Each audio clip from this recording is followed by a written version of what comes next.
दिनों की तेज गिरावट के बाद आखिरकार आज है रिकवरी के संकेत और मजबूत शुरुआत के आसार भारतीय बाजारों के लिए दुनिया भर के बाजारों से संकेत बेहतर होते हुए। बड़ा सवाल है कि महीने की एक्सपायरी के दिन मजबूत खुलने के बाद क्या रहेगा एक्शन, क्या और मजबूती बढ़ेगी या फिर आएगी मुनाफा वसूली? लेंगे इस सवाल का जवाब। स्वागत है आप सबका शेयर बाजार लाइव में। नमस्कार, मैं हूं अनिल सिंह और नमस्कार, मैं हूं दीपांशु भंडारी। एक्सपायरी के लिए हो जाइए तैयार, बाजार के रिबाउंड के लिए हो जाइए तैयार। एक्सपायरी के लिए मंथली एक्सपायरी या वायदा बाजार की एक्सपायरी के लिए हो जाइए तैयार। अभी तक तो 6 दिनों से यही लग रहा था एक्सपायरी ट्रेडर्स की हो रही है, आने वाली सीरीज की नहीं। बिल्कुल, आज थोड़ी रिलीफ के संकेत है और वो भी एक्सपायरी वाले दिन। तो दोनों का फैक्टर कैसा रहेगा, बाजार में क्या मूव होने लगा, ये समझना है आपसे। पहले ट्रिगर्स बता दें सर। बिल्कुल, ट्रिगर्स अमेरिकी बाजारों से मजबूती के आते दिखे हैं दीप। 2 से 3% की अच्छी तेजी होती दिखी है। 550 अंक उछला है डाउ और नेस्डेक भी 225 अंक उछलकर बंद हुआ है। लेकिन इस बार फॉर ए चेंज बड़ी खबरें आपको आती दिखी है इंग्लैंड से। बैंक ऑफ इंग्लैंड ने जहाँ जो टाइटनिंग कर रहे थे उसके बजाय ईजिंग की तरफ आए। जो बॉन्ड बेचने के बजाय बॉन्ड खरीदने का मन बनाया, पूरा का पूरा यू टर्न। और इसी के चलते अमेरिका में ब्याज दरें जो बॉन्ड यील्ड्स होते हैं वो 1/4% गिरी हैं। ये बड़ा इंटरेस्टिंग फैक्टर आज आपके लिए है। साथ ही वायदा कारोबार में आज एक्सपायरी का दिन तो है ही और निफ्टी में आज श्री सीमेंट का आखिरी दिन है और कल से अदानी एंटरप्राइजेस की एंट्री हो जाएगी। कल है आरबीआई की तरफ से मॉनेटरी पॉलिसी की मीटिंग। 0.5% ब्याज दरें बढ़ाने पर आम सहमति हो चुकी है सभी एक्सपर्ट्स के बीच में। तो गवर्नर साहब का काम है कल के लिए बड़ा आसान। बिल्कुल, तो रेट हाइक के लिए तो आप हो जाइए तैयार। और पॉलिसी पर अनिल जी से कल राय भी लेंगे, पॉलिसी से पहले भी, एंड ऑफ कोर्स पॉलिसी के बाजार का एक्शन भी आपके सामने होगा। एक्सपर्ट्स भी हमारे साथ जुड़ेंगे। पर आज का एक्शन समझना है अनिल जी। मंथली एक्सपायरी, उस पर तो मैं आपकी राय लूंगा ही और आपसे सवाल भी पूछूंगा, थोड़ा स्टॉक स्पेसिफिक एक्शन भी पूछना है। बट पहले एक बार ये जो ग्लोबल रिबाउंड आया 6 दिनों में, इतनी बुरी हालत हो गई थी, रोज 500 पॉइंट्स के कट देख रहे थे। कल 500 पॉइंट्स डाउ संभला भी है हमारा। और वो भी जब हमारे बाजार में 200 पॉइंट नीचे डाउ फ्यूचर्स दिख रहे थे। बिल्कुल, 200 पॉइंट, 185 पॉइंट प्रिसाइजली ये डाउ फ्यूचर्स नीचे थे। आशंका यही थी और कल हम भी इसी वजह से दिन के निचले स्तरों पर जाकर बंद हुए। आप कल सुबह ये पूछ भी रहे थे तो मैंने कहा था कि आखिरी सपोर्ट रेंज 16,800 से 17,000 है। इस रेंज के नीचे ही ट्रेंड रिवर्सल होगा, थैंक गॉड।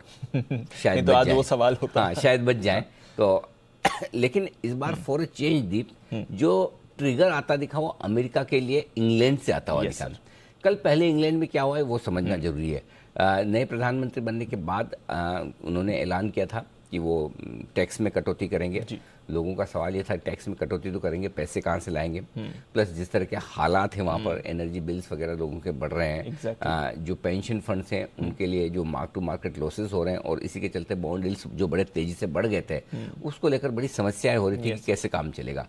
कल इंग्लैंड ने उसका एक तरीका निकाला है और वो तरीका ये निकाला कि अभी तक हम बॉन्ड बेच रहे थे, क्वांटिटेटिव टाइटनिंग। जो कुछ भी आपने फेड की तरफ से पहले बॉन्ड की खरीदारी होती दिखी थी वो फिर धीमे धीमे उन्होंने बॉन्ड बेचना शुरू कर दिया। पहले ब्याज दरें कम थी और बॉन्ड की खरीदारी होती थी, अब दोनों रिवर्स हो गया, ब्याज दरें बढ़ा दी और बॉन्ड बेचना शुरू किया। तो कल बैंक ऑफ इंग्लैंड ने पहली बार ये कहा कि हम बॉन्ड बेचेंगे नहीं बल्कि खरीदेंगे। अगले 2 हफ्ते तक हमें बॉन्ड खरीदने का मन है।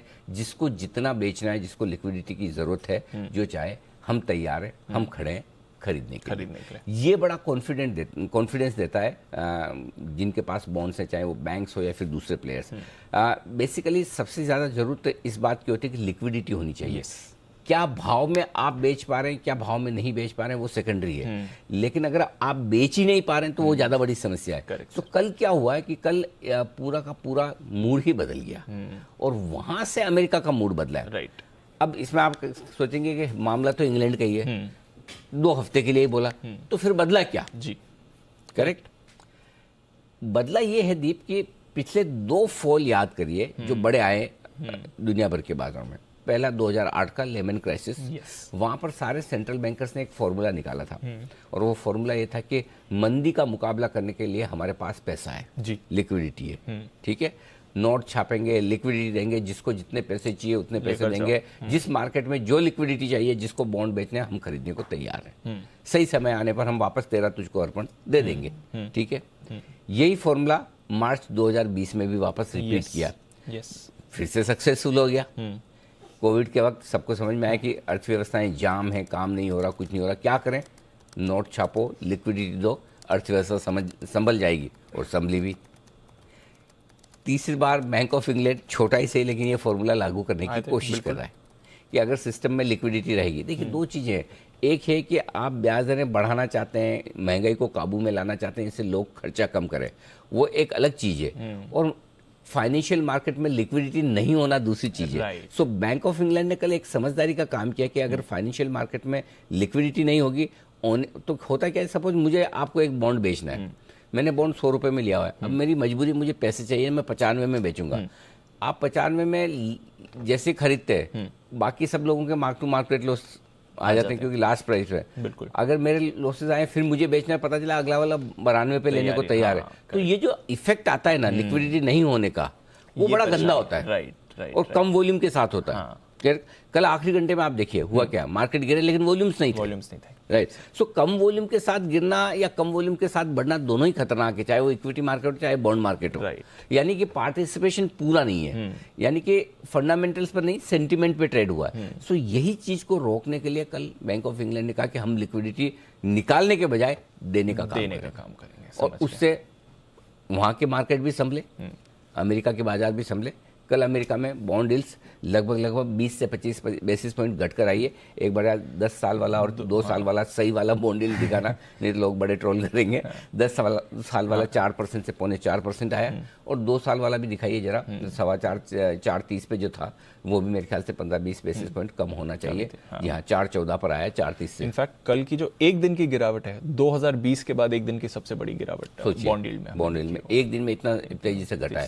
सो इसका मतलब क्लियर है कि मार्केट कहीं की ये समझ है कि न सिर्फ इंग्लैंड में जरूरत पड़ने पर अमेरिका में फेड भी वही करेगा। दूसरी चीज जिसका मैं जिक्र लगातार पिछले 2 हफ्ते से कर रहा हूं, और देखिए दीप हमेशा ही होगा, वो है आपका डॉलर इंडेक्स। हमेशा मार्केट में किसी न किसी एक ट्रिगर को हमें पकड़ना है, और हमने इस ट्रिगर को पकड़ा। आप देख लीजिए एग्जैक्टली मार्केट वैसे बिहेव कर रहा है जैसे डॉलर इंडेक्स कर रहा है। डॉलर इंडेक्स के अगेंस्ट चलता है, डॉलर इंडेक्स मजबूत है, बाजार इक्विटी के धीमे हो जाएंगे, खराब हो जाएंगे। कल ऊपरी लेवल से डॉलर इंडेक्स 2 पॉइंट घटा है, पूरे 115 वाला 113 आ गया। सो इससे अब कम से कम ये कंफर्ट, ये कॉन्फिडेंस आता है कि एक बार के लिए हाई शायद बना दिया, जो परेशानी एक बार के लिए होनी थी, हो गई। सो इमीडिएटली आप उसे क्रॉस नहीं करेंगे। सो डॉलर इंडेक्स का घटना, अमेरिका के बॉन्ड यील्ड का घटना कल के मार्केट के लिए, अब आप कह सकते हैं कि ये तो हुआ, अब एक दिन हो गया, बात तो सही, लेकिन दीप 6 दिन अमेरिका गिरा है। फरवरी 2020 के बाद लगातार 6 दिन पहली बार S&P गिरा है। हम लगातार 2 दिन से यही बात करें कि एक साथ सारी बुरी खबरें चाहिए तभी मार्केट रुकता है। मैं अभी भी ये कहने की जल्दबाजी में नहीं हूँ कि बॉटम बन गया, क्योंकि बॉटम बनने की प्रोसेस में 1-2 दिन और लग सकते हैं, हमारे यहाँ भी अमेरिका में भी। लेकिन ये बात तय है कि जो फैक्टर्स ओवरसोल्ड, ओवर नेगेटिव, बहुत ज़्यादा, मतलब ऐसा, मतलब दुनिया खत्म होने टाइप के माहौल में हो गए थे, वहाँ हल्की फुल्की अब आपको रिकवरी नज़र आ रही है, थोड़े संकेत बेहतर होते दिख रहे हैं। तो ओवरऑल न सिर्फ अमेरिका के इंडेक्स देखिए तो आप मूड अच्छा कर सकते हैं कि 550 550 पॉइंट हम डाउ पर बढ़े, अच्छी बात है, लेकिन इंटरनली जिन कारणों से बढ़े वो आपको कंफर्ट और कॉन्फिडेंस देते हैं। कॉन्फिडेंस वहां से मिल रहा है जी। चलिए, तो एक बार के लिए जो खराब होना था हो चुका, अब नियर टर्म एक कॉन्फिडेंस आ गया। 6 दिन की गिरावट के बाद एक रिबाउंड भी आ गया। हमारे बाजार के लिए भी इसकी सिग्निफिकेंस समझाइए सर, क्योंकि जैसा आप कह रहे थे, लग रहा था कि अगर ये 16,800 भी ब्रेक हो जाता तो ट्रेंड बदलने का वक्त आ गया, वो अब डिफेंड होते हुए दिख रहा है, तो क्या करना है? और आज एक गैप अप दिख रहा है, तो उस हिसाब से भी कैसे समझना है? मुश्किल सवाल पूछने लगे आप। देखिए, टॉप और बॉटम दोनों एक दिन में नहीं बनते, एक प्रोसेस होती है बेस फॉर्मेशन की। अब हम यहाँ से बेस फॉर्मेशन की प्रोसेस में जाने की शुरुआत करेंगे, जिसकी पिछले 2 दिनों से हुई है। और मैं आपको कह भी रहा था कि जब वॉलेटिलिटी बढ़ेगी एक तरफा, मुझे और ज़्यादा वॉलेटिलिटी चाहिए। मैं क्या चाहता हूँ, आज गैप से खुलने के बाद थोड़ा बढ़ें जोर से, वहाँ से खुलते ही शॉर्ट कवरिंग जो आनी आ जाए, उसके बाद वापस जो लॉन्ग ट्रेडर्स हैं या FIs हैं जिनको एग्रेसिवली बेचना है वो बेच के वापस नीचे आए अच्छा, और नीचे आके दिन के अंत में जाकर बढ़िया टॉप बंद हो। ये एक आइडियल ट्रेडिंग सेशन आज का होना चाहिए, क्योंकि आज मंथली एक्सपायरी है और इतने दिनों की गिरावट के बाद ऊपर आते तो आपको दोनों तरफ के एग्रेसिव ट्रेड चाहिए। राइट। लेने वाला भी ये सोचना चाहिए कि मुझे कल मिलेगा नहीं, राइट, 16,800 नीचे नहीं जाएगा, ये एक कॉन्फिडेंस लेने वाले में आना चाहिए। और बेचने वाला है जो है वो सोचे 16,200 16,300 के ऊपर जाने वाला नहीं, मुझे देना है, तब जाके मार्केट का बेस बनेगा। और उस प्रोसेस में मंथली एक्सपायरी से ज्यादा बढ़िया दिन क्या हो सकता है उतार चढ़ाव करने के लिए? Exactly right. सो मेरा ये समझना है कि आज और कल, ऐसा नहीं कि आज मार्केट ऊपर खुल रहे हैं इसलिए मैं आपको ये ना कहूँ कि ये हफ्ता सावधानी भरा नहीं है।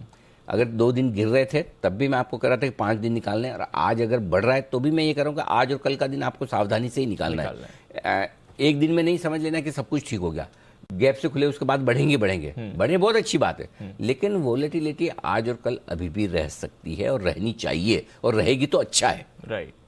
तो इसलिए एक तरफा तेजी एक तरफा मंदी दोनों नहीं सोचनी। जो एक तरफा मंदी सोच सोच के आप नीचे आए थे, अब वहां से अब आप न्यूट्रल हो जाइए, और एक बार संकेत मिलेगा न्यूट्रल से पॉजिटिव होने का, फिर हम बताएंगे वहां से एक तरफा तेजी देखिए 17,325 तो क्लियर कट है, तेजी करनी उसके ऊपर तो मतलब ट्रेंड, मतलब जितना करेक्शन होना हो गया वो 17,025 या 17,050 जो भी मान ले, 25 एक पॉइंट, अगर आज उसके ऊपर आप बंद होते हैं, यही एग्जैक्टली 17,035 ये जो दिख रहा है ना, इसके ऊपर क्लोजिंग चाहिए आज 17,037, और वो 17,037 की इंपॉर्टेंस डीप ये है कल का हाई, कल के हाई के ऊपर आज आप बंद हो जाइए। एब्सोल्युटली। तो 17,025 के आसपास अगर आप बंद हो जाते हैं, 35 के आसपास ऊपर बंद हो जाते हैं आज, तो आप खतरे से बाहर निकलने की कोशिश करेंगे, क्योंकि कल एक पॉलिसी भी है, और पॉलिसी में वैसे तो हमारे गवर्नर साहब अच्छे हैं, ज़्यादा कुछ खराब कहते नहीं है, लेकिन फिर भी अगर कुछ कह दे तो उसकी हमें तैयारी रहनी चाहिए, तो थोड़ा कुशन मिल जाएगा।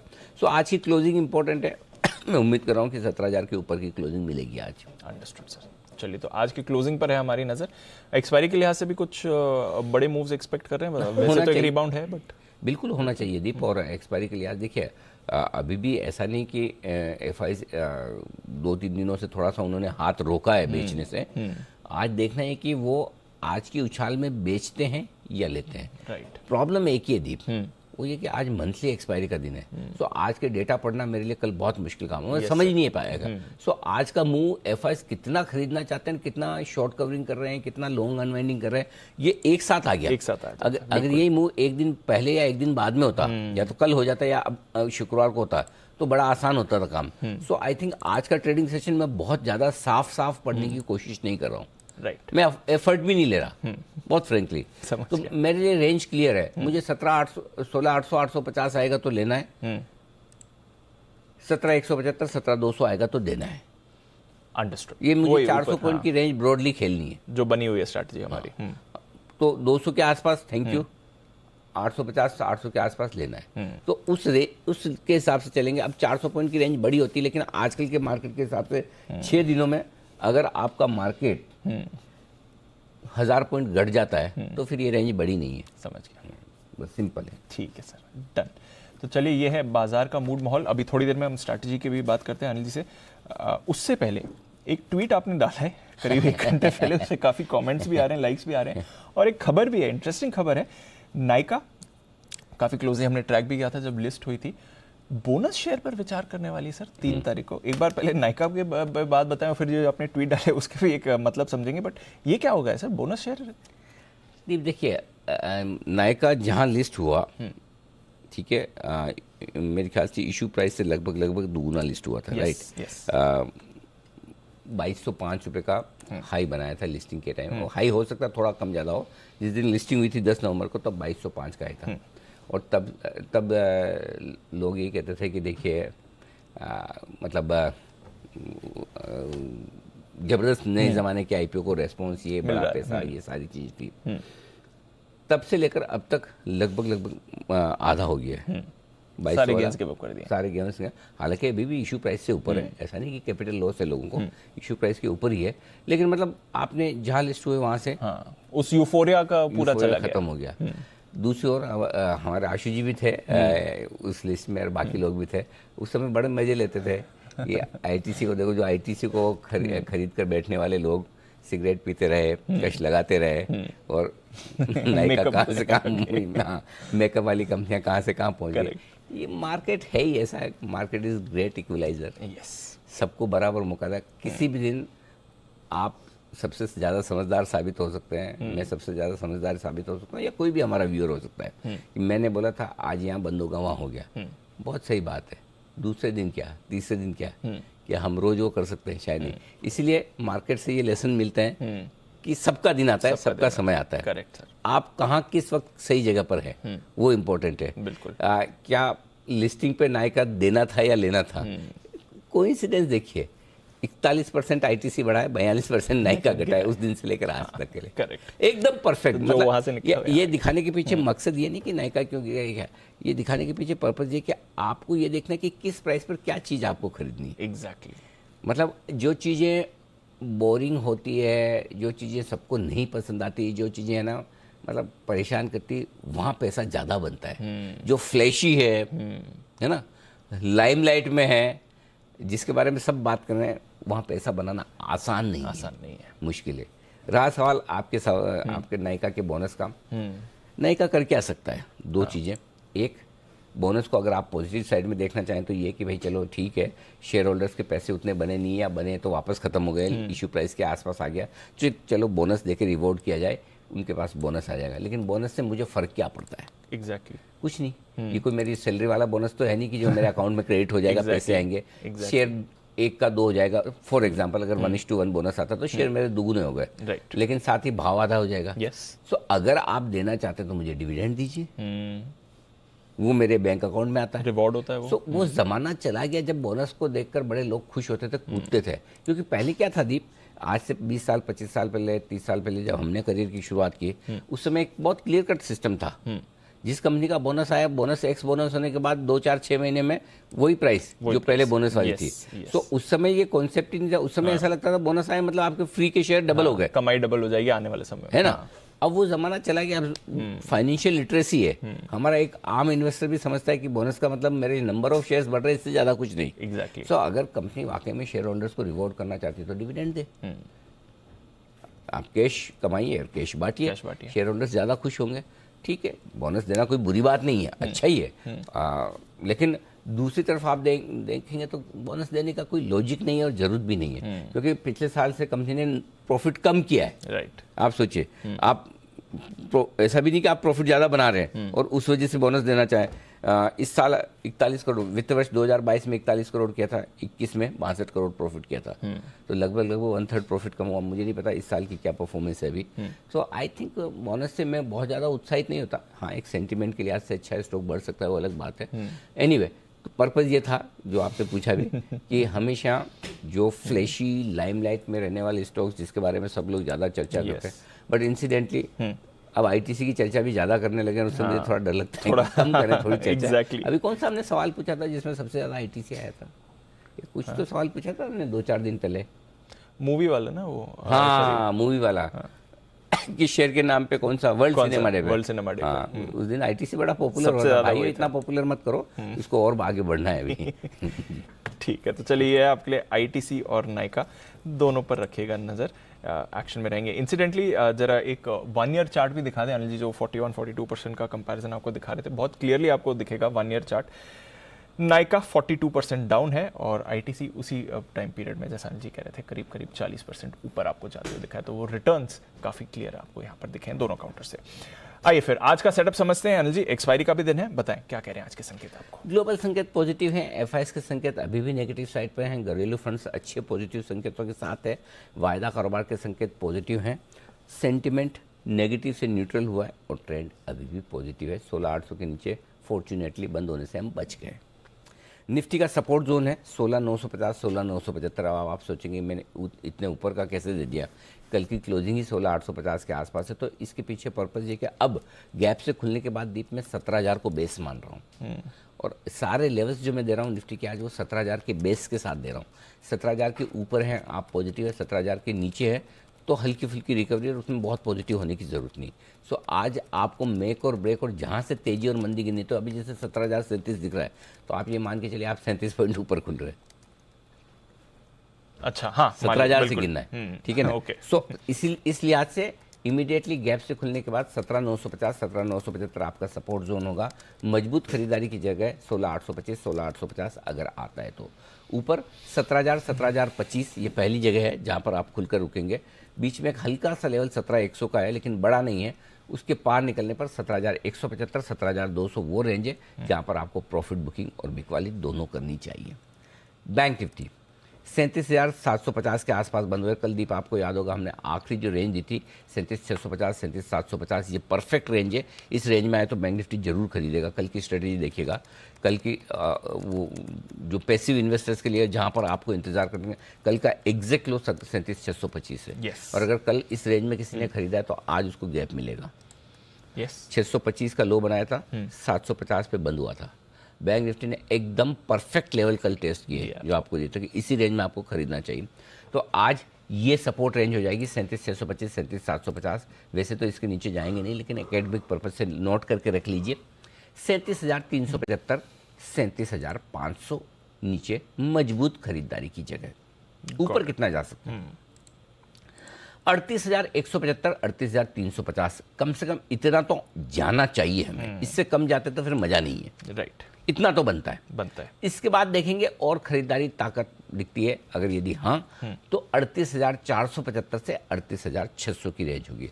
जैसे 17,325 के ऊपर निकलने के बाद मूड बदलेगा, वैसे 38,650 के ऊपर बंद होने के बाद बैंक निफ्टी का भी मूड बदलेगा। तो दोनों लेवल मैंने आपको साथ साथ के बता दिए, ये आपके लिए ठीक है। अब आइए सपोर्ट लेवल। क्योंकि मैं 17,000 को बेस मान रहा हूँ, इसलिए निफ्टी पर सपोर्ट लेवल में ऊपर के दे रहा हूँ। आप सोचेंगे अरे क्लोजिंग के ऊपर के सपोर्ट लेवल कब से देने लगे? तो आज 17,000 को बेस समझकर 16,975, 16,950 दो छोटे सपोर्ट है, 16,850, 16,825 दो मीडियम लेवल। इसके नीचे की जरूरत नहीं है, 4 अच्छे नहीं लगते इसलिए एक और लिख दिया 16,750। ठीक है, ऊपर की तरफ 17,025 दो छोटे लेवल है, 17,100 एक बीच का हल्का फुल्का लेवल है, 17,175, 17,200, 17,275 तक के फाइनल टारगेट ऊपर की तरफ के। ठीक है। बैंक निफ्टी 37,750 के आसपास आप बंद हुए और मैं यहाँ पर जो दीप मान के चल रहा हूँ लगभग 38,000 के आसपास का लेवल, वहाँ से आपको गिनना है। 38,000 के आसपास आप 250 पॉइंट तो आराम से ऊपर खुल जाएंगे, कोई दिक्कत नहीं है बैंक निफ्टी में। सो 38,000 को अगर आप बेस मानते हैं तो आपका पहला सपोर्ट लेवल होगा 37,250 का, फिर 37,750 जहाँ कल आप बंद हुए, और 37,625 कल का लो। ये 3 विजिबल सपोर्ट है। इसके नीचे की जरूरत नहीं पड़ेगी, खाली नोट करके रखें 37,500, 37,375 और 37,250। अब आइए ऊपर 38,050, 38,175 और 38,350। इतना तो बनता है, जाना चाहिए, जो मैं पहले भी आपको कर रहा हूँ। यहाँ तक की यात्रा तो होगी। इसके बाद क्रूशियल जोन में आप घुसेंगे और वो है 38,475 से 38,600। यहाँ पक्का रुकना है, कम से कम आज तो रुकना ही चाहिए। और अगर यहाँ नहीं रुके तो मैं थोड़ा सरप्राइज होऊंगा। तब आपके लिए टारगेट 38,750, 38,900, एक 39,050 तक का बनता है। अभी इतना काफ़ी है। आज इतनी मार पड़ी है तो मतलब तेजी में भी भरोसा भी कम आता है कि हम इतना ज़्यादा बढ़ भी सकते हैं। ठीक है, लेट्स सी। ठीक है सर, चलिए। अच्छा, डेटा समझाएं सर। डेज लो पर बंद हुए, बड़ा कट आया। एफआईएस की इंडेक्स लॉन्ग 21% से बढ़कर 28% आती हुई दिखी है। पीसीआर में भी कुछ ज्यादा बदलाव नहीं हुआ। ये क्या हुआ है सर? क्योंकि कल के गिरावट के बाद लगा था कि पोजीशन भी कम हुई होगी, पीसीआर भी कम होगा, बट ये हुआ नहीं। कुछ नहीं दीप, देखिए उन्होंने लॉन्ग पोजीशन, शॉर्ट पोजीशन काटी है। 100 करोड़ की ही इंडेक्स फ्यूचर्स में खरीदारी है एफआईएस की, हाँ। कोई खास नहीं है। स्टॉक फ्यूचर्स में 400 करोड़ बेचे, वहाँ पर भी ओपन इंटरेस्ट घटा, तो हल्की फुल्की शॉर्ट काटी है और हल्की सी लॉन्ग भी की है, तो इसलिए 21 से 28% आए। लेकिन ये डेटा की ज़्यादा रिलीवेंस अब एक्सपायरी के बाद होगी। कैश मार्केट में 2772 करोड़ की बिकवाली एफआईएस की तरफ से हुई है, थोड़ी बड़ी है, लेकिन लोकल फंड्स डटकर मुकाबला कर रहे हैं। उनकी खरीदारी 2544 करोड़ की है ही, जो काफ़ी मजबूत मानी जाएगी। 9,250 करोड़ के इंडेक्स फीचर्स खरीदे हैं, इसको देखकर बड़े खुशमत हुई कि एफआईएस ने बहुत खरीदा है। ये काम का नहीं है आपके लिए, ये उनके काम का है, उन्होंने खरीदा है, सिंपल। रहा सवाल बाकी डेटा का, तो निफ्टी और बैंक निफ्टी के दोनों के डेटा अनडाउटेडली बेहद ओवरसोल्ड है। और अगर आज मैं 2 दिन से इसलिए कह भी रहा हूँ कि निचले उसमें रिकवरी आएगी, आ भी रही है। अब मूड माहौल ऐसा है कि वो रिकवरी टिक नहीं पा रही है, फर्क उतना ही है। लेकिन आज आपको फिर से शॉर्ट कवरिंग मिलेगी ही मिलेगी। बैंक निफ्टी का पुट कॉल रेशियो 0.54 है, ओवरसोल्ड है। निफ्टी का पुट कॉल रेशियो 0.73, ये भी ओवरसोल्ड होने के नज़दीक, ओवरसोल्ड ही मान के चलिए। सो आई थिंक मेरे ख्याल से दीप क्लियर कट है, शॉर्ट कवरिंग तो बनती है, इसमें कोई डाउट नहीं। शॉर्ट कवरिंग बनती है, ये तो क्लियर दिख ही रहा है। बताएं सर, फिर मौजूदा पोजीशंस क्या करना है आज? तो 16,800 इंट्राडे क्लोजिंग, दोनों स्टॉप लॉस एक ही रखना है। ओके। जिसको दूर चाहिए 16,700 रखे, लेकिन मेरी सलाह नहीं होती। बैंक निफ्टी कल का लो 37,625, थोड़ा सा नीचे 37,500 रख लीजिए, इंट्राडे और क्लोजिंग दोनों क्लियर कट। ठीक है, ज़्यादा दूर है नहीं तो आपको ज़्यादा दिमाग लगाना भी नहीं। शॉर्ट साइड पर। ये थोड़ा ट्रिकी है कहाँ स्टॉप लॉस लगाना चाहिए। क्लोजिंग बेसिस पे आपके पास दो तरीका है स्टॉप लॉस लगाने का निफ्टी में, या तो 17,025 लगाइए या 17,325 लगाइए, आपको कौन सा सूट करता है आप देख लीजिए। क्योंकि 300 पॉइंट दूर का, तो मेरे लिए 17,025 काफ़ी है। इंट्राडे में 17,200 का लगा सकते हैं, या किसी को छोटा लगाना है तो 17,025-50 का भी लगा सकता है। आपकी इच्छा पर है आपको कितना स्टॉप लॉस रखना है। गैप से खुल रहे हैं, गैप से खुलने के बाद का स्टॉप लॉस चाहिए इंट्राडे के लिए, वो 17,200 बनेगा। ठीक है, समझ गए। बैंक निफ्टी हाँ, दूर है स्टॉप लॉस 38,350 के आसपास का क्लोजिंग बेसिस पे। इंट्राडे भी दूर निकलता है, लेकिन अगर आपको छोटा रखना है 38,000 का रख लीजिए, अदरवाइज 38,350 का स्टॉप लॉस निकल कर आता है आपको निफ्टी और बैंक निफ्टी दोनों पर। 38,375 आता है प्रिसाइजली, इसको 38,350 को 375 कर दीजिए, थोड़ा और 25 पॉइंट बढ़ा दीजिए, क्या फर्क पड़ता है। गुड, ये आपके स्टॉप लॉस हो गए। ठीक है, ओके।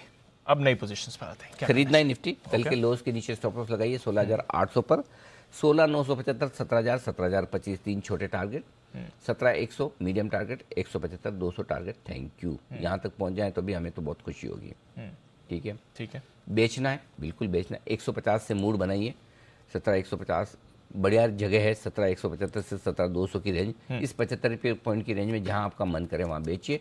स्टॉप लॉस 17,250 का होगा। टारगेट जो बनेंगे दीप वो 17,100, 17,025, 17,000 और 16,975, 16,950, 850, 825, ये सारे टारगेट हैं जिसके लिए ऊपर में आपको बिकवाली भी करनी चाहिए। इस रेंज में आए तो बेचिए। 17,200 के आसपास एक बार चांस लेना चाहिए बेचने का। ओके, क्योंकि आप 400 पॉइंट रिकवर करेंगे, 450 पॉइंट, तो वहां से थोड़ा सा एक बार 100-125 पॉइंट आपको दे देगा। 250 का स्टॉप लॉस स्ट्रिक्ट रखिएगा, ये सिंपल है। अब आइए बैंक निफ्टी। बैंक निफ्टी खरीदारी करने की राय, कल के लोस के थोड़ा नीचे 37,500 पे स्टॉप लॉस लगा लें, चाहे तो 37,600 भी कर सकते हैं, आपकी मर्जी पर। 37,500 ज़्यादा ठीक है। 37,950, 38,050 ये दो छोटे टारगेट हैं। 38,175, 38,350 दो मीडियम टारगेट हैं। 38,475 और 38,600 बड़े टारगेट हैं। तो आप सोचेंगे फिर उसके ऊपर क्या, ये एम्बिशियस टारगेट है। 38,750 से 38,900 आ जाए तो हमें खुशी होगी। बस तो चौथा टारगेट एम्बिशियस वाला है। आइए बेचने की राय। आज यहाँ पर बड़ा दिमाग लगाना पड़ा दीप कि कहाँ बेचना चाहिए बैंक निफ्टी। वैसे तो 38,350 का लेवल आता है जहाँ बेचना चाहिए, लेकिन मैं थोड़ा सा रुक के वहाँ देखूंगा कि 38,250 पे डाउ फ्यूचर का क्या सीन है, बाकी निफ्टी विफ्टी कैसा है, और क्या कोई खबरें वबरें एशिया यूरोप, वो देख के डिसाइड करेंगे।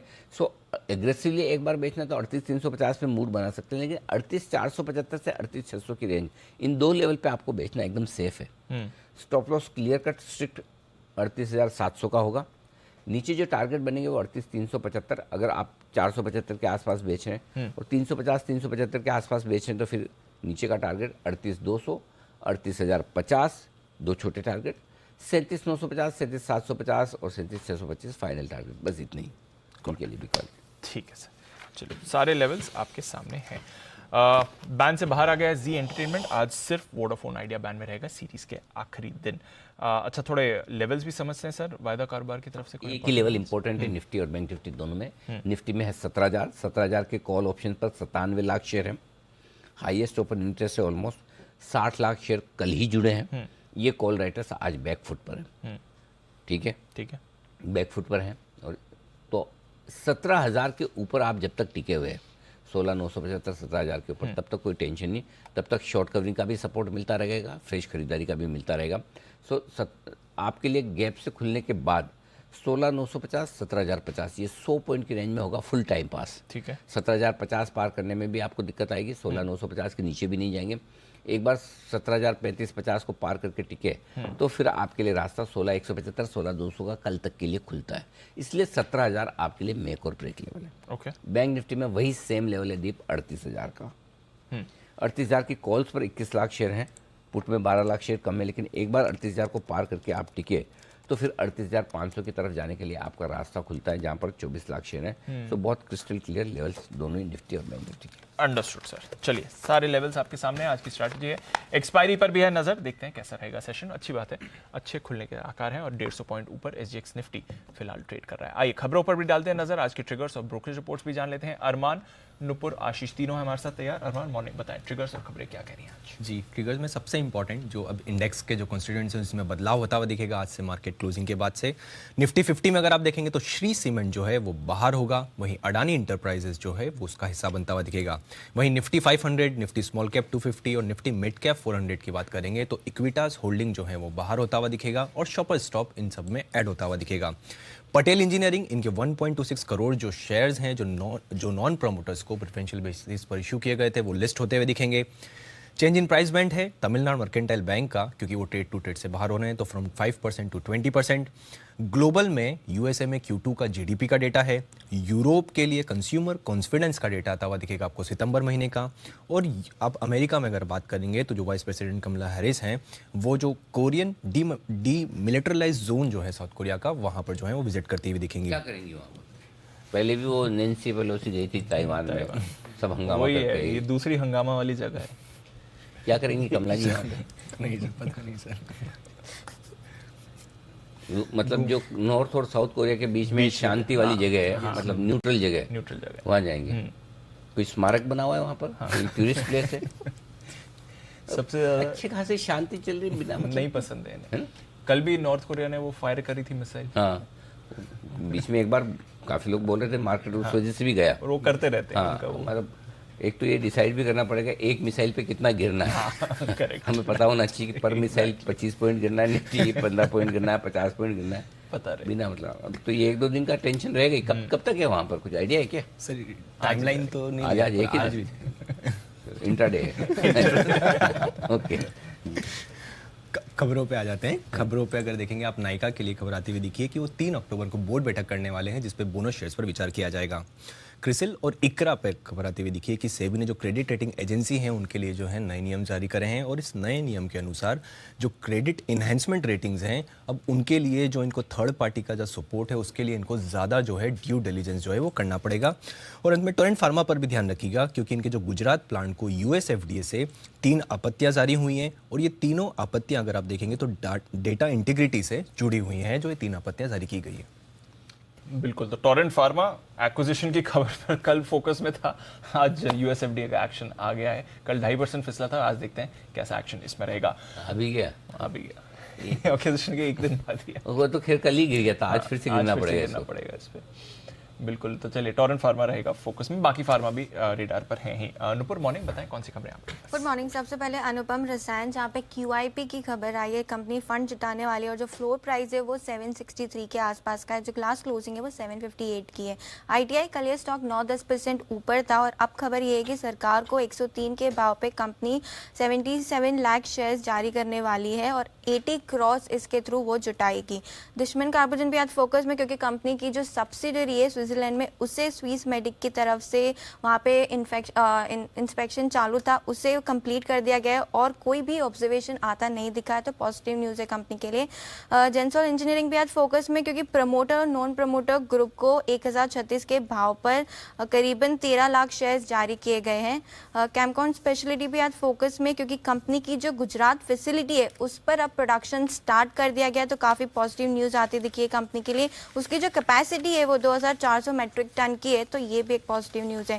सोम डिस्टिलरीज आज फोकस में, क्योंकि प्रमोटर जो है उन्होंने 55,000 शेयर्स खरीदे, उन्होंने अपनी हिस्सेदारी थोड़ी सी बढ़ाई है। 27 तारीख को ये ट्रांजैक्शन किया गया था। किर्लोस्कर इंडस्ट्रीज भी आज फोकस में, क्योंकि स्वराज इंजन की जो 17% हिस्सेदारी है वो कंप्लीट हो चुकी है बल्क डील से।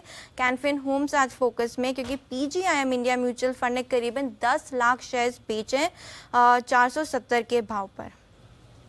ओके, तो ये है आपके लिए कुछ खबरें और साथ ही फंड एक्शन की जो दिखाए। ब्रोकरेजेस क्या कह रही हैं, डालते हैं इस पर नजर FIR में।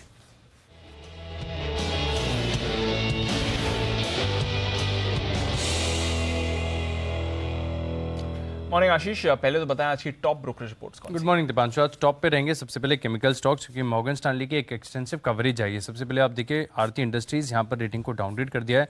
पहले ओवरवेट की राय दिया करते थे, अब अंडरवेट की रेटिंग दे रहे हैं। 781 रुपये पे स्टॉक चल रहा है, लेकिन स्टॉक का लक्ष्य घटाया है, 957 से घटाकर 685 कर दिया। टाटा केमिकल्स यहाँ पर देखिए रेटिंग को अपग्रेड किया है, अंडरवेट से बढ़ाकर ओवरवेट किया है और लक्ष्य भी बढ़ोतरी की है, 850 से बढ़ाकर 1319, 1048 की क्लोजिंग है।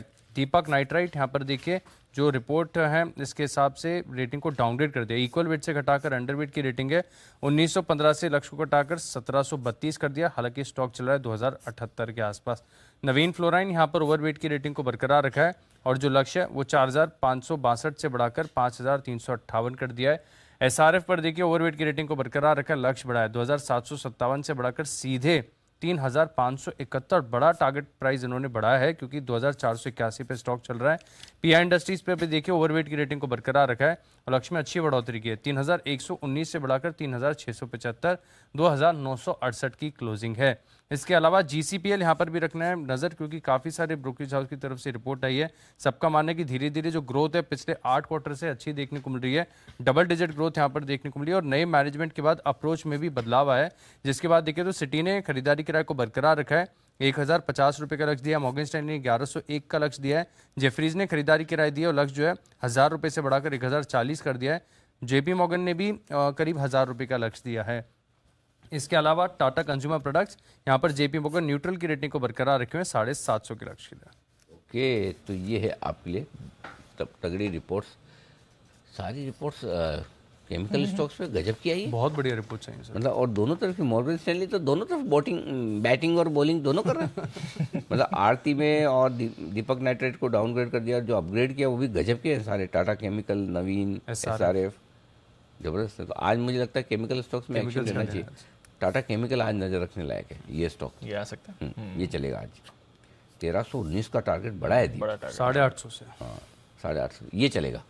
और रिपोर्ट्स बताएं सर। इसके अलावा टाटा मोटर्स यहाँ पर भी नजर रखेंगे। कल जो ईवी लॉन्च की टियागो, इसके बाद नोमेरा की तरफ से रिपोर्ट है खरीदारी किराए को बरकरार रखा है। ये मान रहे कि इस नई ईवी की क्षमता है कि हर महीने 3 से लेकर 5000 यूनिट बिकें। 520 रुपये पर लक्ष्य को बरकरार रखा है। मैक्वारी ने भी आउट परफॉर्म की रेटिंग दिया, 503 का लक्ष्य है। जेफरी ज्यादा बुलिश है, खरीदारी किराए को बरकरार रखे 540 रुपये के लक्ष्य के लिए। खास बात ये भी कह रहे हैं कि जो टोटल पीवी वॉल्यूम्स है अब टाटा मोटर्स का इसमें देखें तो ईवी में करीब 8% का योगदान देखने को मिल रहा है। अंत में सर बैंक्स यहाँ पर भी नजर रखेंगे। एक्सटेंसिव रिपोर्ट आई है सीएलएसए की तरफ से, जहाँ पर बैंक ऑफ बड़ौदा सीएलएसए जो है खरीदारी किराए को बरकरार रखे हैं। लक्ष्य 145 से बढ़ाकर 155, 126 की क्लोजिंग है। पीएनबी पर आउट परफॉर्म की रेटिंग है, स्टॉक थोड़े दिनों में लुढ़क गया है लेकिन अब 34 से सीधा लक्ष्य को बढ़ाकर 40 कर दिया है। स्टेट बैंक ऑफ इंडिया खरीदारी किराए को बरकरार रखा है 680 के लक्ष्य के लिए। एक्सिस बैंक पर 1050 का लक्ष्य है। आईसीआईसीआई बैंक पर भी खरीदारी किराए दे रहे हैं 1010 के लक्ष्य के लिए। और एसबीआई कार्ड यहाँ पर भी एचएसबीसी की तरफ से रिपोर्ट है खरीदारी किराए को बरकरार रखा है 1280 के लक्ष्य के लिए। ओके, तो ये है ढेर सारी रिपोर्ट्स। आज बड़ा बिजी दिन है रिपोर्ट्स के लिए। तो सरकारी बैंकों पर अच्छी रिपोर्ट्स आई है और इन जनरल केमिकल सेक्टर पर अच्छी रिपोर्ट्स आई है, इन पर रखेंगे फोकस। आइए फोकस करते हैं हमारे सारे एक्सपर्ट पर। राकेश जी जुड़ चुके हैं, कुणाल जी आधे दिन की छुट्टी के बाद जुड़ चुके हैं, सुमित जी भी तैयार हैं, किरण जी भी तैयार हैं और वागले साहब, पालविया साहब, सेठी साहब सब जुड़ने की तैयार जुड़ भी चुके हैं। सेठी साहब भी जुड़ चुके हैं। आप सबका स्वागत है। वक्त है पिक ऑफ द डे का।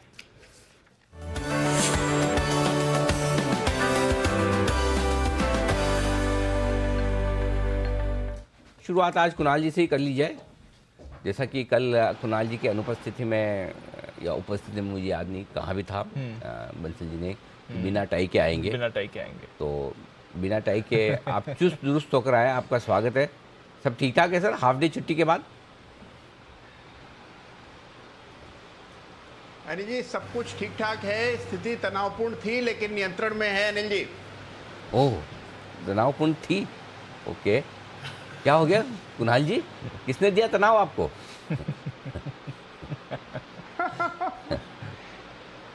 अनिल जी तनाव मुझे इस बात का हुआ है कि मुझे पता लगा आप मुझे छोड़कर गोवा यात्रा पर जा रहे हैं अनिल जी। इसकी उड़ती उड़ती खबर सुनी अनिल जी। ऐसी साजिश तो हुई थी, तनाव हो गया अनिल जी। ऐसी साजिश हुई थी आपके पीछे, लेकिन फिर हमने उसको मंसूबे लोगों के कामयाब होने नहीं दिए। चिंता न करें, आपके साथ ही जाएंगे या तो नहीं जाएंगे। बताएं sir pick of the day. Anil ji देखिए मेरी खरीदारी की राय है और खरीदना है हिंदुस्तान यूनिलीवर। अनिल जी हिंदुस्तान यूनिलीवर के चार्ट पर एक ब्रेकआउट आता हुआ नजर आ रहा है। 2700 के आसपास कल बंद हुआ है। मेरी राय में खरीदारी करके चले। यहाँ पर कल के ओपन प्राइस यानी कि 2670 का एक स्टॉप लॉस रख लें। पहला टारगेट होगा 2750 का, दूसरा टारगेट 2780 का। लीवर पर खरीदारी कराए। लीवर खरीदे, राय कुणाल जी की। सुमित जी गुड मॉर्निंग, बताएं sir pick of the day. Good morning Anil ji, good morning Anil ji. Pick of the day के तौर पे आईटी स्टॉक्स के अंदर नजर रख रहा है। आईटी स्टॉक्स में मेरे को लग रहा है कि यहाँ से मोमेंटम बनेगा।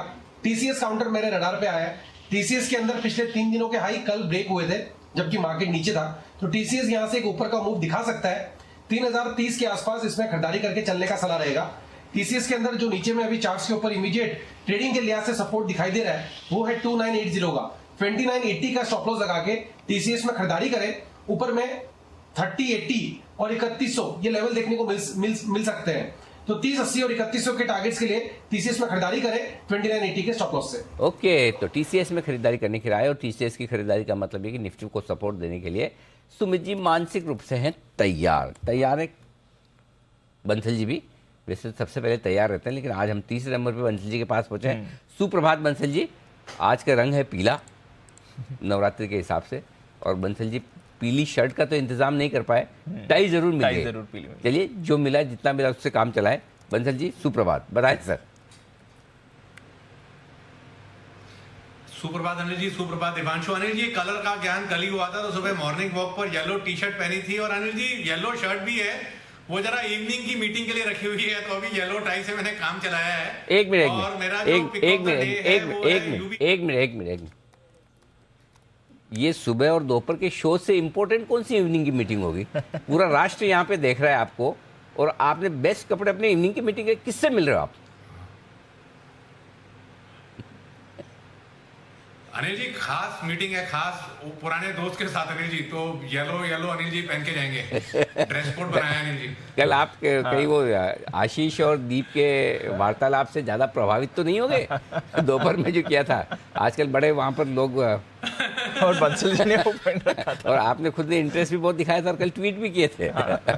चलिए कुणाल जी को हम काम देते हैं। बंसल जी कहाँ जा रहे हैं, क्या कर रहे हैं, नजर रखी जाए। फिलहाल बताएं सर, कौन से स्टॉक पर नजर रखनी है? अनिल जी नजर नहीं रखनी, लेना है। स्टॉक है यूबीएल, यूनाइटेड ब्रेवरीज पर खरीदारी की राय है। 1660 1660 का स्टॉप लॉस है, 1735 1735 का टारगेट। यूबीएल खरीदे, ये राय आपके लिए। क्या बात, आज सब 3 लेटर वाले आ रहे हैं। HUL, TCS, यूबीएल, बहुत बढ़िया। किरण जी सुप्रभात, बताएं sir pick of the day. Anil ji very good morning, Deep morning. Common stock निकल के आया है, यूबीएल मेरा भी पिक है, पिक ऑफ द डे। मेरा स्टॉप लॉस रहेगा 1657 का। 1725 1750 ये टारगेट्स आजकल में देखने को मिल जाने चाहिए। तो चलिए यूबीएल हो गया है कॉमन, दोनों की पसंद है खरीदारी की। सेठी साहब सुप्रभात, बताएं sir pick of the day. Good morning Anil ji, good morning Deepanshu. Anil ji बहुत ही दमदार एक तेजी के साथ बाजार आज खुलने जा रहे हैं, और जिसका पूरा श्रेय जाता है बैंक ऑफ इंग्लैंड को, जिसने कल unexpectedly out of the blue एक बॉन्ड बाइंग का अनाउंसमेंट करा है। और उसी तर्ज पे मेरी आज पिक ऑफ द डे है टाटा मोटर्स। मुझे लगता है एक तो देखिए जैसे बैंक ऑफ इंग्लैंड ने किया लिक्विडिटी को पुश करने के लिए, तो टाटा मोटर्स का चूंकि एक्सपोजर यूके में यूरोप में है, तो उसके हिसाब से मुझे लगता है एक अच्छी तेजी इसमें बननी चाहिए। बाकी कल इन्होंने टियागो की एक ईवी आफ्टर नेक्सॉन एक लॉन्च करी है, जिसका भी एक अच्छा खासा असर दिखना चाहिए। फिर कई ब्रोकरेज की रिपोर्ट्स भी आज पॉजिटिव है, तो मुझे लगता है ये स्टॉक जो कि अपने रिसेंट हाइट से अच्छा खासा करेक्ट हुआ है, यहाँ पे आज खरीदारी करने की सलाह। 415 के टारगेट, 394 का स्टॉप लॉस। ओके, तो ये है आपके लिए टाटा मोटर्स में खरीदारी करने की राय आपके लिए सेठी साहब की तरफ से। मुलाकात करते हैं हम राजेश पालिवा साहब से भी। पालिवा साहब गुड मॉर्निंग, बताएं sir pick of the day. Good morning Anil ji, good morning everyone. So pick of the day रहेगी ऑटोमोबाइल स्पेस से ही, और उसमें हम आयशर मोटर के साथ जाना चाहेंगे। जिस तरीके से स्टॉक में एक करेक्शन होकर स्टॉक 20 डे मूविंग एवरेज के आसपास से सपोर्ट लेके जो pull back action last 2 trading session में बना है, हमें लगता है ये स्टॉक में आज भी मोमेंटम कंटिन्यू रहते हुए दिख सकता है। ओवरऑल इसके स्ट्रक्चर पॉजिटिव है, तो हम आयशर मोटर पे यहाँ पे बाय करने की सलाह देंगे। अपसाइड के टारगेट हम एक्सपेक्ट कर रहे हैं ड्यूरिंग द डे के करीब 3680 से लेकर 3700 तक के अपसाइड यहाँ पे आते हुए दिख सकती है। स्टॉप लॉस जो रखना होगा वो करीब होगा 3590 के आसपास। आयशर मोटर बाय करने की सलाह है। ओके, 3590 का स्टॉप लॉस, खरीदारी करें आयशर मोटर्स में। लेकिन आइए सेठी साहब की लिस्ट होती है लंबी, वायदा कारोबार के उनके लिस्ट में 3 से 4 स्टॉक और जनरली आपको देखने को मिलते हैं। बताएं सेठी साहब और कौन कौन से स्टॉक से लिस्ट में खरीदारी या बिकवाली के लिए आज से? बिल्कुल अनिल जी, जो बाकी के और स्टॉक्स है, 4 स्टॉक्स और है आफ्टर टाटा मोटर्स, जिनमें जो दूसरा स्टॉक है वो है एशियन पेंट, जिसमें खरीदारी करनी है। कल भी ये स्टॉक अच्छा था, और जिस तरीके से क्रूड के दाम में हाल ही में गिरावट आई है, और जो हम आमतौर पे दिवाली के आसपास देखते हैं कि जो पेंट कंपनीज है उनके प्रोडक्ट्स की डिमांड बढ़ती है। भारत में आमतौर पे छोटे शहरों में, गाँव में, नगरों में दिवाली के आसपास घरों की पेंट होती है, तो मुझे लगता है ये स्टॉक आज भी अच्छा करना चाहिए। यहाँ पे खरीदारी करने की सलाह, 3650 का टारगेट, 3540 का स्टॉप लॉस। तीसरा स्टॉक भी क्रूड का ही प्ले है और आज केमिकल स्टॉक की बातें हो रही है। दीपक नाइट्राइट मुझे लगता है करंट लेवल्स पे अच्छी खासी गिरावट आई है पिछले 1-2 दिनों में, बट ये भी एक क्रूड की गिरावट का एक अच्छा प्ले है। एसीटोन और फेनॉल बनाने वाली भारत की लीडिंग कंपनी है, 65% का एक मार्केट शेयर है, मोनोपोली टाइप का बिजनेस है और पेट्रोकेमिकल्स इनका मेन रॉ मटेरियल है, जो कि क्रूड के प्राइस कम होने से वहां पे इनको फायदा मिलेगा। तो इसमें खरीदारी करनी है, 2130 का टारगेट, 2050 का स्टॉप लॉस। फिर थर्ड स्टॉक रहेगा जिंदाल स्टील एंड पावर। आज मुझे लगता है इंटरनेशनल क्यूज पॉजिटिव है, उसके ऊपर मेटल स्टॉक्स भी जो काफी दिनों से पिट रहे हैं, उसमें आज एक उछाल आना चाहिए। और इसने कंपनी ने कल अपने फॉरेन डेट का जो ड्यूज है वो क्लियर करे हैं, तो वो भी एक पॉजिटिव है। तो इसमें खरीदारी करने की सलाह, 415 का टारगेट, 397 का स्टॉप लॉस। और फाइनली जो सीमेंट सेक्टर में बुलिश हूँ, और अंबुजा सीमेंट, जो कि आजकल highly volatile, high beta counter हो चुका है, मुझे लगता है आज जब सेंटिमेंट्स ठीक है तो ये स्टॉक अच्छा करना चाहिए। तो 515 का टारगेट और 495 का स्टॉप लॉस। ओके, तो ये है आपके लिए बेहतरीन पिक सेठी साहब की तरफ से आती हुई। आज कई सारे एफएनओ काउंटर्स हैं जहां पर आपको एक्शन दिखेगा। ऑफकोर्स टाटा मोटर्स पर तो हमारी नज़र है ही, और इस पर थोड़ी और रिसर्च भी आपके लिए लेकर आएंगे। पर सेठी साहब, श्री सीमेंट आज निफ्टी से बाहर हो जाएगा, आज बंद होने के बाद आखिरी दिन है निफ्टी में, इसमें कोई राय? वैसे तो बाकी सीमेंट स्टॉक्स भी फोकस में रहे हैं क्योंकि अब निफ्टी से बाहर है, थोड़े फ्लोज भी होते हैं, बट जो हमने कल रिसर्च दिखाई, फंड्स यूजुअली ऑलरेडी एडजस्ट हो चुके होते हैं और यूजुअली निफ्टी से बाहर आने के बाद अच्छी खरीदारी आती है इन काउंटर्स में। कोई राय सर श्री सीमेंट पर? देखिए, वैसे एक बहुत ही बेहतरीन कंपनी है, सेक्टर पे बुलिश हूँ, जो अभी थोड़ी देर पहले मैं बात भी कर रहा था अंबुजा सीमेंट की। मुझे लगता है ये जो खबर है निफ्टी से बाहर होने की, चूंकि ये ऑलरेडी बाजार को पता है और इसका जो एक्शन होना होता है वो पहले ही हो जाता है। सामने अडानी एंटरप्राइजेस निफ्टी में इंक्लूड हो रहा है, तो उसका तो कोई ज्यादा असर मुझे नहीं लगता होना चाहिए, और अगर होगा भी तो वो पॉजिटिव होना चाहिए, because now the news is out. तो बाय ऑन रूमर, और sorry, sell on rumour and buy on news when it's negative. तो मुझे लगता है उस हिसाब से भी ठीक लगता है। और बाकी बाजार आज अच्छी तेजी के साथ खुल रहे हैं, सीमेंट सेक्टर बुलिश है, तो ये स्टॉक भी आज अच्छा करना चाहिए। तो ये है आपके लिए श्री सीमेंट, जिस पर रखनी नजर। अदानी एंटरप्राइजेस, दोनों काउंटर्स आज फोकस में भी आपके लिए रहेंगे। टोरेंट फार्मा, क्योंकि कल ऑलरेडी इसकी बुरी पिटाई हो चुकी थी, आज कैसी चाल रहेगी? पालिया साहब जरा राय दें। कल एक्विजिशन के बाद फिसला था क्योंकि बाजार को एक्विजिशन एक्सपेंसिव लग रहा था। आज यूएसएफडीए की भी ऑब्जर्वेशन आई है, फिर सेठी साहब से भी एक बार राय ले लूंगा। चार्ट्स देखें पालिया साहब।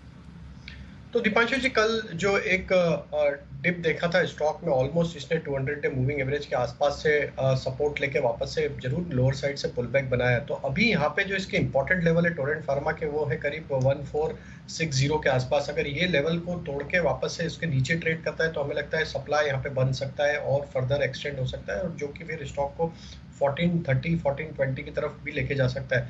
बट अगर इसको हम ओवरऑल एनालाइज करें तो एक साइडवेज कंसोलिडेशन का ही ट्रेंड यहाँ पे अभी बना हुआ है। हमें लगता है 1420 के आसपास इसमें एक अच्छा सपोर्ट एरिया है। अगर कोई डिप मिलती है उसके आसपास कहीं ना कहीं बाइंग इंटरेस्ट वापस बनते हुए दिखेगा। हायर साइड पे 1520 इसके लिए रेजिस्टेंस है, अगर वो क्रॉस कर लेगा तो स्टॉक में एक अप मूव भी बन सकता है, क्योंकि एक काफी समय से एक साइडवेज कंसोलिडेशन में। तो 1520 हायर साइड पे इंपॉर्टेंट लेवल है, उसको वॉच करना चाहिए। ओके, तो ये है आपके लिए टोरेंट फार्मा, जिस पर रखनी है नजर। सेठी साहब, कोई राय? कल हमारी बात हो रही थी और अनिल जी भी कह रहे थे कि एक्सपेंसिव एक्विजिशन करा है और बाजार को कल पसंद भी नहीं आया, नेगेटिव रिएक्ट किया। अब यूएसएफडीए के भी ऑब्जर्वेशंस आई हैं इनके लिए। नहीं दीपांशु, मुझे लगता है नेगेटिव रहना चाहिए स्टॉक। एक तो जो एक्विजिशन किया है डेफिनेटली एक्सपेंसिव किया है, और बाकी अगर इंडिपेंडेंटली विदाउट दिस न्यूज भी देखें तो ये compare to other pharma stocks एक बहुत ही एक्सपेंसिव वैल्यूएशन पे ऑलरेडी ट्रेड करता है। तो उस लिहाज से भी मुझे लगता है इस स्टॉक में कोई बहुत ज्यादा तेजी की ऑप्शन नहीं लग रहे या अपॉर्चुनिटी नहीं लग रही। तो करंट लेवल्स पे नेगेटिव न्यूज फ्लो है और वैल्यूएशन एक्सपेंसिव है, तो मुझे लगता है इन लेवल्स पे इसको बेचना चाहिए। मतलब जिन्होंने लिया हुआ उनको थोड़ा बुक करके अगर दूसरे स्टॉक में स्विच करेंगे तो ज्यादा बेटर रहेगा। ठीक है, तो दूसरा खरीद लेते हैं। आपने बोला तो हमें क्या दिक्कत है? बताओ दूसरा फार्मा कौन सा खरीदना है?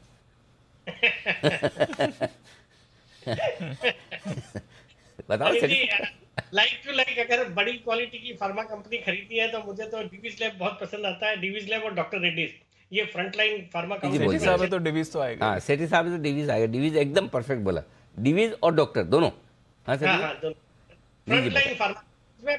और बाकी Anil ji, mid cap pharma stocks 2-3 अभी हाल ही में मैंने रिकमेंड करे हैं। जैसे एक तो इप्का लेबोरेटरीज हाल ही में रिकमेंड किया है, वो भी अच्छा लगता है। फिर एरिस लाइफ साइंसेस नामक एक स्टॉक है जो 700 के आसपास ट्रेड करता है, वो भी मुझे लगता है अच्छा यहाँ से अपसाइड हो सकती है, तो उसमें भी खरीदारी करने की सलाह। ओके, तो ये दोनों स्टॉक है जहाँ पर खरीदारी करने की राय। अगर मिड कैप्स लेना है, एरिस और इप्का, बड़े दिनों बाद सुना है इनकी नामक, मतलब इसका मतलब हिंदी में होता है इस नाम के स्टॉक। अच्छा, हाँ, नाम के वो नामक इप्का और एरिस नामक स्टॉक, मतलब इस नाम के ऐसा वो है ना। बहुत समय बाद आप कॉमनली मैंने हाँ, हम तो वो लिखने में ज़्यादा काम आता है, बोलने नाम में के, कम आता है। हाँ। तो सेठी साहब ने आज बुकिश लैंग्वेज का इस्तेमाल किया बोलने में। नामक। आइए, वागले साहब भी हमारे साथ है तैयार। सर सुप्रभात। अरे सुमित जी, कितना बड़ा, सुमित जी कप दिखाइए जरा, इतने बड़े कप में इतनी चाय कौन पीता है भाई साहब? इतनी तो कुणाल जी हमारे जो इतने शौकीन है, चेहरे जितना मतलब आपके फेस जितना तो बड़ा कप दिख रहा है मुझे। नहीं अनिल जी, सिर्फ कैमरा में दिख रहा है छोटा ही अनिल जी। अच्छा, वो हमारे अंदर तो हमें कैसे पता चलेगा कितनी भरी है? कौन सा कलर डाला है इसमें चाय में? ग्रीन, ब्राउन, कौन सी चाय है? तो ये ग्रीन टी है, तो इसमें इतनी हाफ फिल रहती है। ओह, सारे कलर की चाय है आपके पास में? सारे कलर की चाय है, सारे कलर रखते हैं आप? नहीं Anil ji, normal green tea है। बहुत बढ़िया। चलिए, तो जब तक Sumit ji green tea sip करे तब तक वागले साहब से करते हैं मुलाकात। सर गुड मॉर्निंग, बताएं pick of the day. Anil ji good morning, Deepanshu good morning. मेरा पिक ऑफ द डे है एशियन पेंट्स। 3570-71 का बंद है, 20 रुपए का क्लोज स्टॉप लॉस लेना है 3550, और मुझे लगता है 3630 तक जाने के लिए स्टॉक तैयार है। ओके, तो एशियन पेंट्स लगातार कॉमन हो गया, एक्शन में कॉमन हो गया, बिल्कुल। सेठी साहब को भी पसंद है और रोज ही हम देख रहे हैं 2 या 3 रिकमेंडेशन एशियन पेंट्स के लिए आपके आई जाती हैं इस समय अच्छे मूड माहौल में। बाकी पेंट स्टॉक्स पर भी आप एक्शन बढ़िया बनते हुए देख रहे हैं। एक्शन कुछ और काउंटर्स में भी आपको आज दिख सकता है। अनुपम रसायन QIP के जरिए फंड्स जुटाने को मंजूरी है। फ्लोर प्राइस 762 763 का है, कल के क्लोजिंग प्राइस से ज़्यादा दूर नहीं है। एक बार इसकी चार्ट पर भी एक बार राय ली जाए। कुणाल जी, अनुपम रसायन जरा एक बार इसका चार्ट देखें सर, 758 का कल का क्लोज। देखिए चार्ट अच्छा है दीपांशु, इस स्टॉक में एक मोमेंटम बनता हुआ भी हमने देखा है और मुझे लगता है कि सारे केमिकल स्टॉक्स में आपको वापस से एक मोमेंटम बनता हुआ दिखेगा। तो मेरी इस स्टॉक को लेकर के एक पॉजिटिव राय है। मुझे लगता है कि एक ब्रेकआउट की देरी है, ब्रेकआउट 800 रुपए के ऊपर होगा। पिछले कुछ दिनों से स्टॉक कंसोलिडेट कर रहा है, 800 के ऊपर ब्रेकआउट आता है तो ये स्टॉक वापस से 4 डिजिट्स में भी ट्रेड करने की ताकत रखता है। 800 के ऊपर मेरी खरीदारी की राय है, स्टॉक को रडार पर जरूर रखना चाहिए। ओके, तो 800 के ऊपर निकलने पर करें खरीदारी। अनुपम रसायन, भसीन साहब भी बेहद बुलिश है और QIP लॉन्च हो चुका है इस कंपनी का। लेट्स सी क्या कुछ एक्शन होता है।